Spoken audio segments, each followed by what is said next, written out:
Let's talk about vanity. Not the I look great in these jeans kind of vanity, but the deep, soul-crushing obsession with how the world sees us. We spend a fortune trying to look like we aren't falling apart. We paint our faces, we dye our hair, and we sure as hell try to keep our mouths shut if things aren't looking pristine in there. Because let's be honest, humans are gross. We're leaking, decaying bags of meat, and most of history was just a desperate losing battle against the stench. But imagine it's the late 1800s. You're living in a world that smells like horse manure and coal smoke. And you have a problem. A personal, painful, disgusting problem that makes you want to hide in a dark room and never speak to another living soul. You aren't alone. Millions of people are suffering from the same damn thing. Enter a man named King. Yeah, that was actually his name. King didn't come from money. He was a frustrated salesman, a restless tinkerer, and frankly, a bit of a socialist dreamer who thought the world was a jagged, broken mess. He spent his life wandering from one failed job to another, obsessed with the idea that he could create one thing, just one, that every person on earth would have to buy, use, and throw away. He wanted a legacy. He wanted to fix the world's face. But before he could become a legend, he had to figure out how to stop the bleeding. This is Hindsight.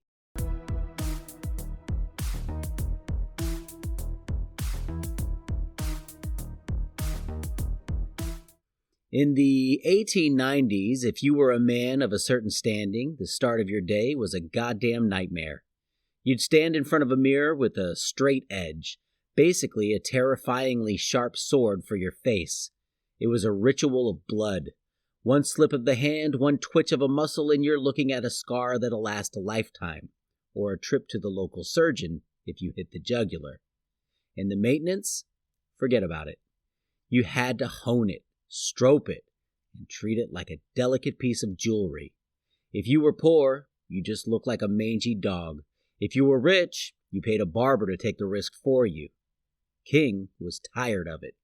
He was 50 years old, living in Brookline, Massachusetts, and he was a failure. He had spent years writing a book called The Human Drift, where he argued that all the world's corporations should be merged into one giant entity owned by the people. He wanted a utopia, but while he was dreaming of saving humanity, he couldn't even shave his own face without looking like he'd been in a knife fight. One morning, in 1895, the epiphany hit him. He was standing there, razor in hand, and it was dull. Again. He realized that the only part of the razor that actually mattered was the very edge of the blade. The rest of that heavy, expensive steel was just dead weight.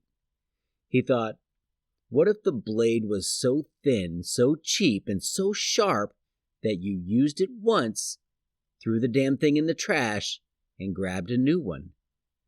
His friends laughed at him.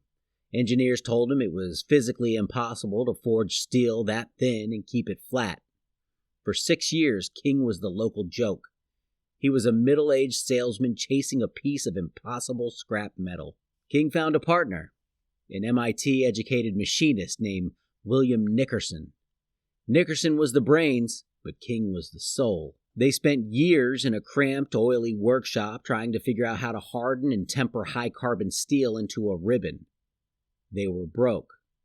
King was sinking every cent he had into this.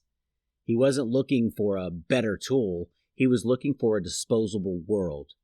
This was the birth of the razor and blade business model. You give away the handle, the platform, for almost nothing. And then you trap the customer into buying the consumables forever. It's brilliant.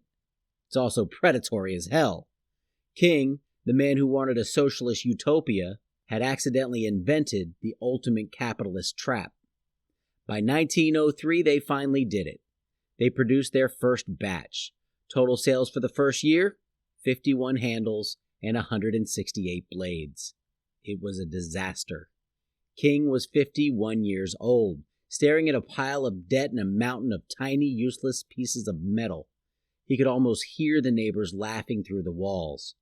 But King didn't quit because he knew something about human psychology.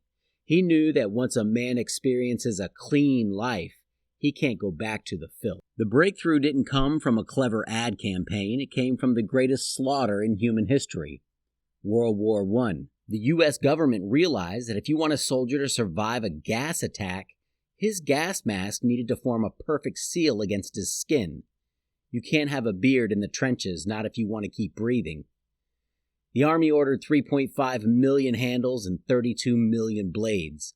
Suddenly, an entire generation of young men, boys who had grown up on farms and in slums, were handed a little green box. They learned to shave every single day.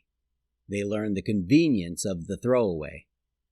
When those boys came home, they didn't go back to the barber. They didn't go back to the straight edge. They were hooked. King had won. He was finally a king in more than just name. He was a multi-millionaire. His face was printed on every single package. He was one of the most recognizable men on the planet. But here's the thing about King. He hated what he had become. He had become the ultimate monopolist. He lived in a palatial estate in California, but he still spent his nights writing manifestos about how capitalism was destroying the human spirit. He was a man who became the very thing he loathed, just so we could have smooth chins. He died in 1932, bitter and largely forgotten by the company that still bore his name. You see, King never really wanted to be a tycoon. He wanted to be a savior. He thought his invention would give people more time to think, to create, and to build his utopia. Instead, he just gave us a faster way to prepare for the workday. We don't remember his books. We don't remember his socialist dreams. We only remember the convenience. We remember the thin, shimmering piece of steel that changed the face of the world. The man was King Camp Gillette. And the next time you're standing in the aisle of a drugstore looking at a plastic cartridge that costs $20, remember King. He wanted to set you free, but he ended up selling you a subscription to your own reflection. I'm your host, and this is Hindsight, because history is never just what's on the page.